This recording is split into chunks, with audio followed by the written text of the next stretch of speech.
Hello friends, आप सबका स्वागत है आपके अपने यूट्यूब चैनल लर्स एंड ज्योग्राफी में। फ्रेंड्स, हम पढ़ रहे हैं इन्वायरमेंटल ज्योग्राफी, जिसकी आज हमारी क्लास नंबर 7 है। और आज हम पढ़ेंगे air pollution and pollutants of air, यानी कि वायु प्रदूषण और प्रदूषक। तो चलिए स्टार्ट करते हैं।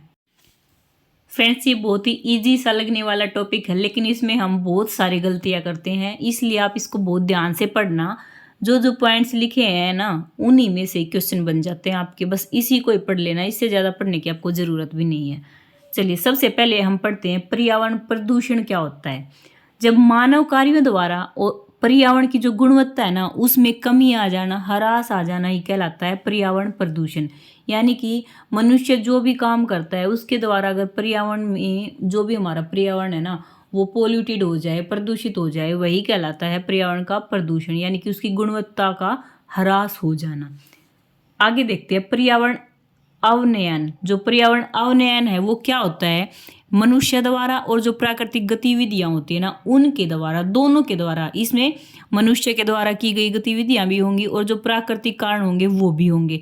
इन दोनों के कारण ही जो हमारा इन्वायरमेंट है उसकी गुणवत्ता में ह्रास आना कहलाता है पर्यावरण का अवनयन।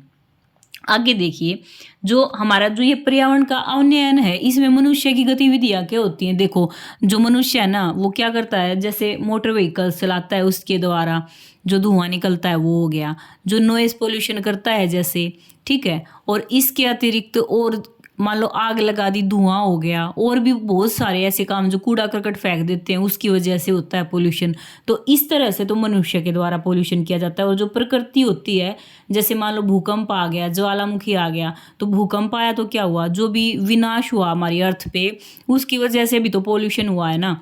और ऐसे ही जो ज्वालामुखी वगैरह होती हैं, जब ज्वालामुखी फटती है तो बहुत सारा जो लावा निकलता है, उसके साथ साथ आवाज़ें भी होती हैं, तो नॉइस पोल्यूशन हो गया, धुआं निकला, राख निकली, तो इसकी वजह से क्या हो गया, हमारा जो इन्वायरमेंट है वो पोल्यूटेड होता है। इसी को ही कहते हैं पर्यावरण का अवनयन। आगे देखते हैं, प्रदूषण को उत्पन्न करने वाले जो पदार्थ होते हैं ना, उनको कहते हैं प्रदूषक। और जो प्रदूषक होते हैं वो भी दो तरह के होते हैं। पहला है सूक्ष्म जीवों द्वारा अपघटित प्रदूषण या निम्नीकरण। ये शॉर्ट टर्म के लिए होते हैं। और जैसे कि जो मरे हुए जो जीव होते हैं ना, उनका अपघटन करने के लिए जो सूक्ष्म जीव होते हैं वो कार्यरत रहते हैं, तो इसको बोलते हैं निम्नीकरण।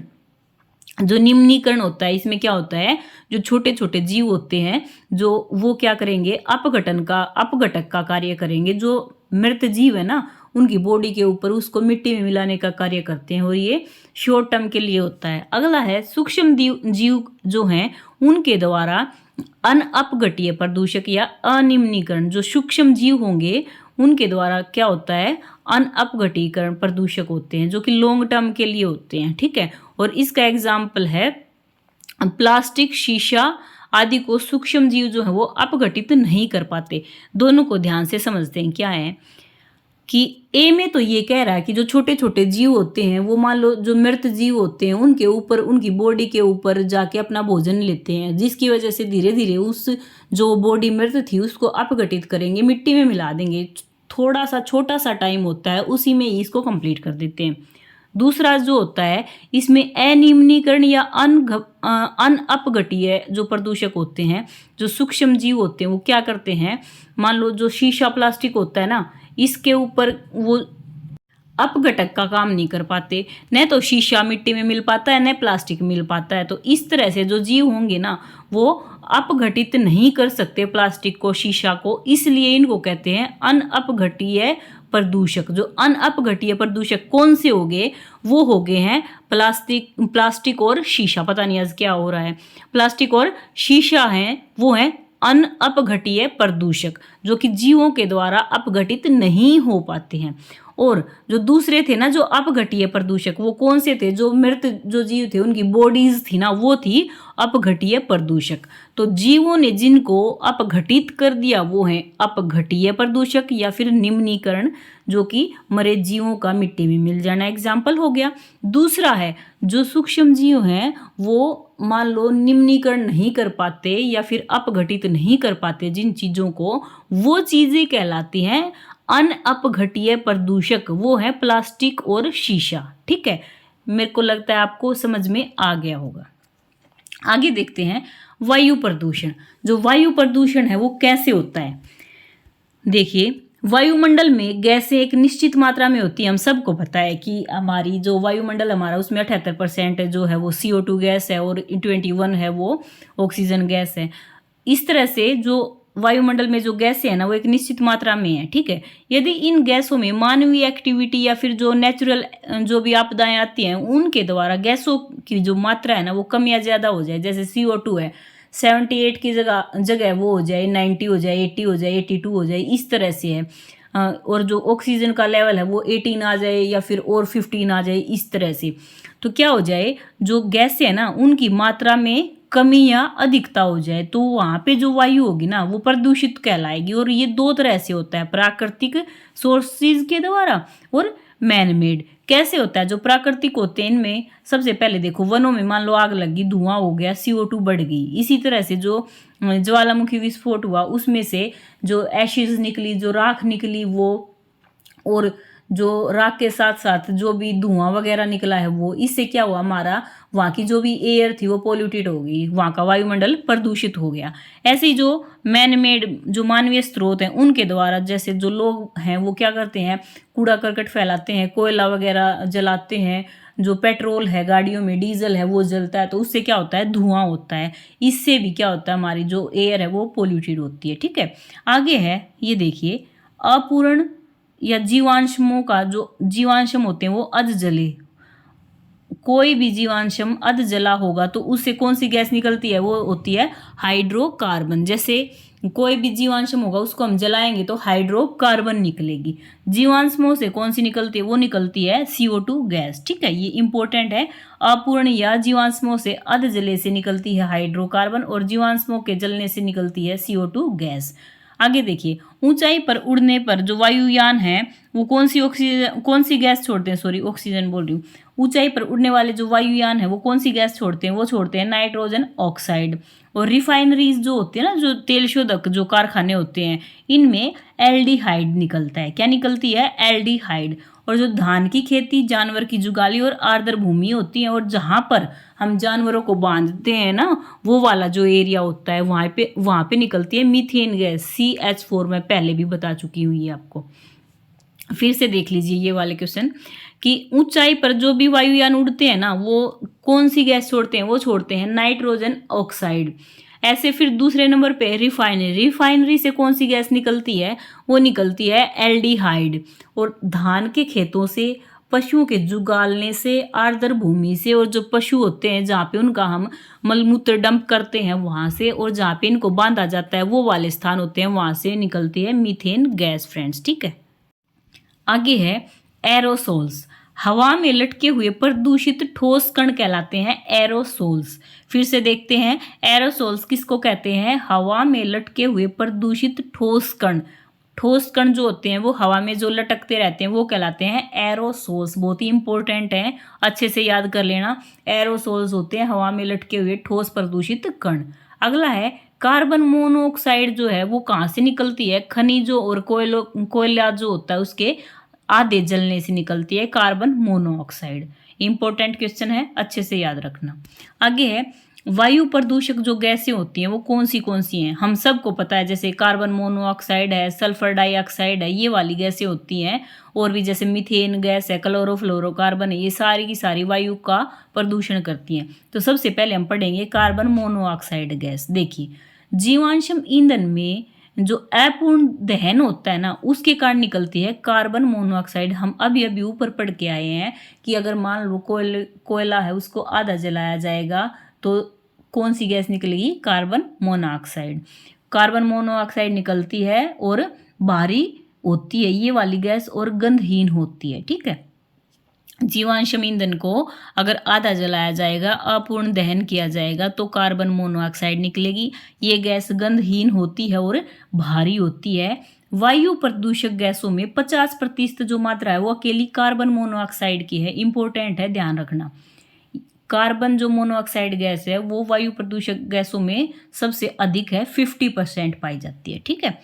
यह गैस हीमोग्लोबिन के साथ क्रिया करके ऑक्सीजन की वहन क्षमता कम कर देती है, जिससे सांस नहीं आने देती और इसलिए इसे दम घोटू गैस भी कहा जाता है। इसको मृत्यु का कारण भी कहा जाता है। क्या होता है फ्रेंड्स, देखो कई बार हमें न्यूज़ में ये पढ़ने को आता है कि भाई अंगीठी जला के सो गए और ऐसे ही बंद कमरे में जला के सो गए और फिर दम घुट के मर गए। तो क्या हुआ, वहाँ पे जो अंगीठी जली थी ना, वहाँ पे मान लो कोयला वगैरह जल रहा था, वो अध जला था और वहाँ पे निकली कार्बन मोनोऑक्साइड, जिसकी वजह से क्या हुआ, ये वाला पॉइंट हमारे हीमोग्लोबिन के साथ क्रिया की कार्बन मोनोऑक्साइड ने, और जो हमारे शरीर में जो वेन्स होती हैं जो ऑक्सीजन का वहन करती हैं वो नहीं कर पाई और हमारा सांस रुक गया, दम घुट के वहाँ पे मृत्यु हो जाती है इस तरह से। ठीक है, ये है कार्बन मोनोऑक्साइड।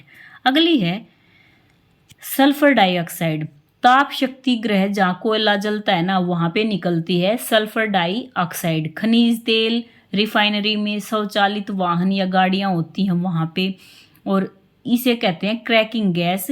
और वायुमंडल में प्रदूषक का ये 20% है सल्फर डाइऑक्साइड। फिर से देखो, जो भी पावर हाउसेज होते हैं ना जहाँ पे कोयला जलाया जाता है, वहाँ पे सल्फर डाइऑक्साइड निकलती है। रिफाइनरी में जो खनिज तेल होते हैं वहाँ पे उनको परिष्कृत किया जाता है, जो सारे की सारे अलग अलग मटेरियल निकाले जाते हैं ना रिफाइनरीज में, वहाँ पे भी सल्फर डाइऑक्साइड निकलती है।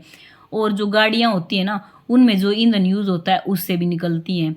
और सबसे मेन पॉइंट है ये वाला कि 20% जो प्रदूषण होता है ना वो सल्फर डाइऑक्साइड से होता है। 50% तो होता था कार्बन मोनोऑक्साइड से, वो सबसे ज़्यादा थी। फिर सल्फर डाइऑक्साइड आ गई दूसरे नंबर पे। 20% जो भी प्रदूषण होता है ना गैसों का, वो होता है सल्फर डाइऑक्साइड से। और इस गैस को क्रैकिंग गैस भी कहते हैं। इंपॉर्टेंट क्वेश्चन है, क्रैकिंग गैस किसे कहते हैं? सल्फर डाइऑक्साइड को। और इसके कारण क्या क्या होता है? आंखों में जलन होती है, दमा हो जाता है, खांसी आती है, सिर दर्द करता है और चक्कर आते हैं।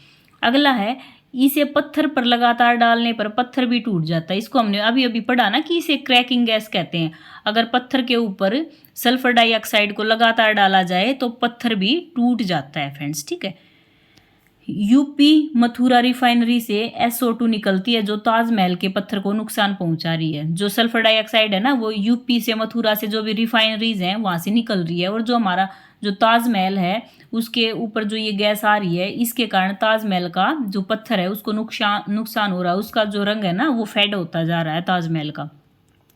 अगला है, जो सल्फर डाइऑक्साइड है वो वायुमंडल में पानी के साथ मिलकर और H2SO3 यानी कि सल्फ्यूरिक अम्ल ये वर्षा का काम करते हैं। फिर क्या होगा कि जो सल्फर डाइऑक्साइड है वो पानी के साथ मिलेगी, वाष्प के साथ ऊपर जाएगी और H2SO4 तो बन जाता है। और फिर जो अम्लीय वर्षा होती है ना उसका कारण है SO2 गैस। ठीक है फ्रेंड्स, आगे देखते हैं nitrogen oxide gas. Nitrogen oxide में क्या होता है, देखिए वायुमंडलीय नमी से क्रिया करके नाइट्रिक अम्ल बनाती है। नाइट्रोजन जो ऑक्साइड है वो क्या करेगी, जो वायुमंडल में नमी उपस्थित है ना उसके साथ रिएक्शन करेगी और बनेगा नाइट्रिक अम्ल। ठीक है, जो वर्षा के रूप में धरती पर आता है और खनिज तेल जलाने से पैदा होता है। कौन सा अम्ल?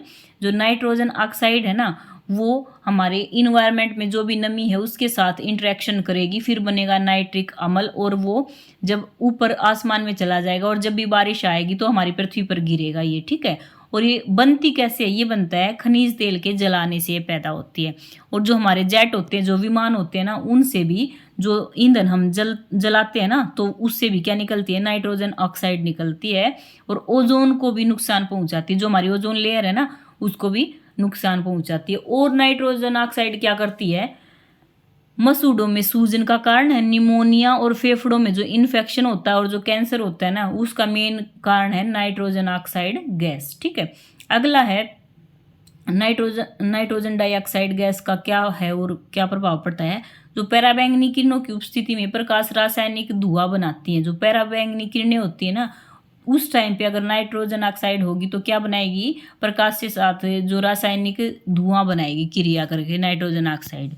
फिर से देख लीजिए, वायुमंडल में नमी के साथ इंटरेक्शन करेगी, नाइट्रिक अम्ल बनेगा, ऊपर जाएगा वायुमंडल में और जो बारिश होगी उसके साथ ये नाइट्रिक एसिड जो है ये हमारी अर्थ पर आएगा। और इसी गैस के कारण मसूड़ों में सूजन, निमोनिया, फेफड़ों में इन्फेक्शन और कैंसर जैसे रोग होते हैं फ्रेंड्स। नेक्स्ट है वो है क्लोरोफ्लोरोकार्बन। क्लोरोफ्लोरोकार्बन है वो फ्रिज में और प्लास्टिक उद्योग हैं वहाँ से निकलती है। हमारा फ्रिज होता है ना, उससे निकलने वाली जो गैस है वो कौन सी है, वो है क्लोरोफ्लोरोकार्बन CFC। और प्लास्टिक जो उद्योग है वहाँ से भी क्लोरोफ्लोरोकार्बन निकलती है। और ओजोन की जो मोटाई है ना, उसको ये गैस जो है ये कम कर रही है। क्लोरोफ्लोरोकार्बन है जो वो हमारी ओजोन लेयर के ऊपर हानिकारक प्रभाव डाल रही है, जिसके कारण जो हमारी ओजोन लेयर है उसकी जो मोटाई है, परत है, वो कम हो रही है उसकी मोटाई। और जो पौधों में जो प्रकाश संश्लेषण की दर है ना, उसमें भी कमी आ रही है CFC के कारण। कैंसर, स्किन डिजीजेज, मोतियाबिंद, पाचन क्रिया का काम कम, ये वाले जो रोग हैं ये सारे CFC जो गैस है इसकी वजह से हो रहे हैं। नेक्स्ट है कार्बन डाइऑक्साइड यानी कि CO2, जो कि हमारे इन्वायरमेंट में है 0.03%। और क्या होता है, जो वनस्पति जलती हैं, जो जीवांशम जो जलते हैं, हमारे जो छोटे छोटे जो पेड़ पौधे वगैरह हैं, इनको हम जला देते हैं ना, उसके जलाने से निकलती है CO2 गैस। और इसका काम है जो टेम्परेचर है उसको बढ़ाना, जो कि हमारे अर्थ पर मान लो अगर जो पराबैंगनी किरणें हैं वो आ जाएं और वहाँ पे ये CO2 गैस है ये अधिक होती है ना, तो ये CO2 गैस होगी, ये सबसे पहले तो क्या करती है, टेम्परेचर बढ़ा देती है। और जो उससे सन से जो भी रेज आती हैं उनको वापस नहीं जाने देती हैं, जिसकी वजह से हमारी अर्थ का टेम्परेचर अधिक हो जाएगा।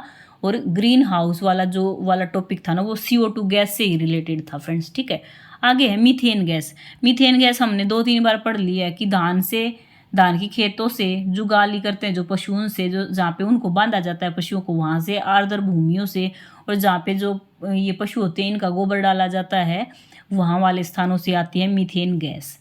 अगला है सीसा।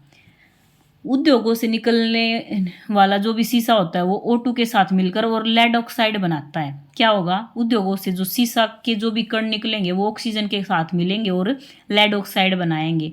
सांस से शरीर में जाके और सोचने की शक्ति को कम कर देते हैं और तंत्रिका तंत्र को भी प्रभावित करते हैं। देखो कितना ही ये खतरनाक है सीसा।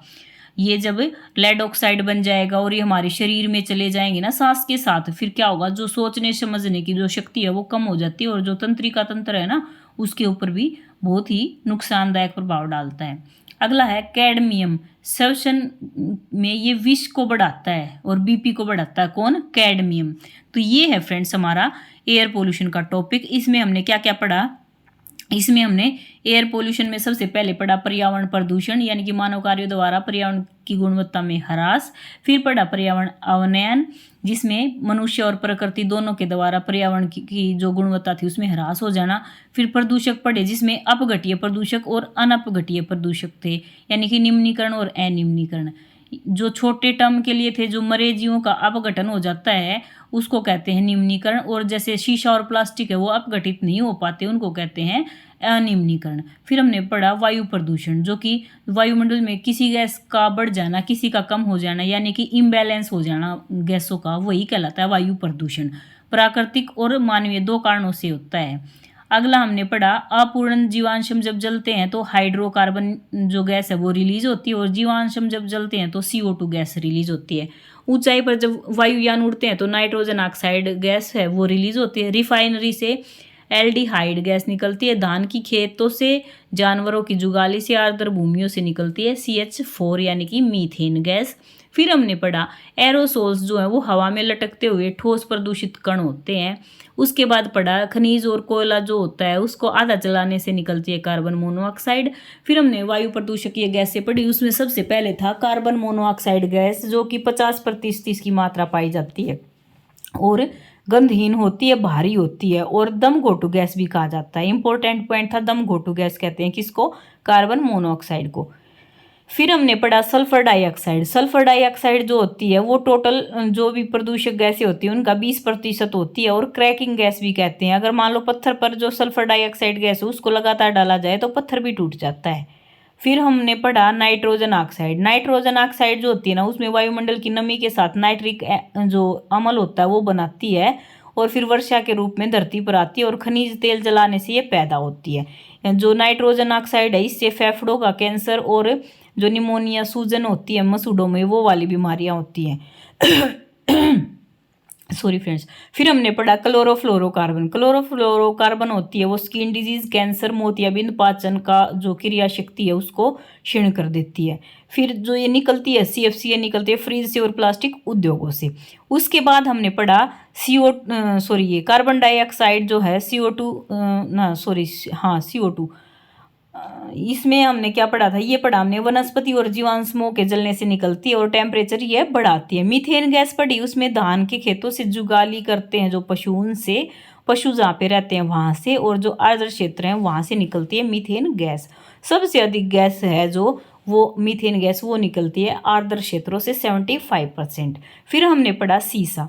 जो सीसा होता है ना वो उद्योगों से निकलता है ऑक्सीजन गैस के साथ मिल के वो, और लेड ऑक्साइड बनाता है, और जब हम सांस लेते हैं और वो वाला लेड ऑक्साइड हमारे सांस के अंदर चला जाता है तो हमारे शरीर पर ये प्रभाव पड़ता है कि हमारी सोचने की शक्ति तो हो जाएगी कम, और तंत्रिका तंत्र होगा वो कम कार्यशील रहेगा। फिर हमने पढ़ा कैडमियम। कैडमियम जो होता है वो हमारा BP बढ़ाता है। तो ये था हमारा वायु प्रदूषण का टॉपिक फ्रेंड्स। इससे बाहर आपको कुछ नहीं मिलने वाला, बस इसी को ही पढ़ लेना, ठीक है। अगर आपको वीडियो अच्छी लगी हो तो लाइक, शेयर, कमेंट और सब्सक्राइब करना फ्रेंड्स। Bye bye.